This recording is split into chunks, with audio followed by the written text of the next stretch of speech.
12 चेंडूचा खेळ अजून देखील शिल्लक आहे. पहिला बॉल इथून मात्र मार्गस्थ केला होता. पहिला चेंडू एक्स्ट्रा कव्हर क्षेत्राकडे खेळून काढलाय. पहिली धाव आली आहे.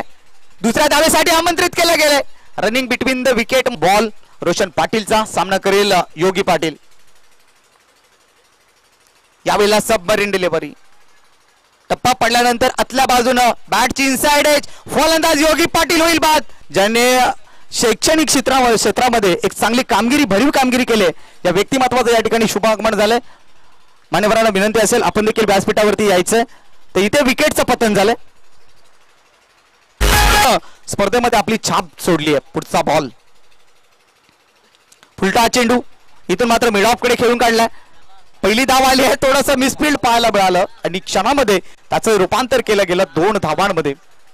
या 2 धावांनी संघात गोलंदाज रोशन पाटील सज्ज झालाय षटकातला पुढचा बॉल घेऊन. यावेळेला मात्र पाहिलं तर बॅकफूट वरती आले होते. सरळ बॅटने खेळण्याचा प्रयत्न. धावसंख्या 29 वरती आहे. अवघ्या 4 धावा खर्च केलेत रोशनने. अंतिम चेंडू.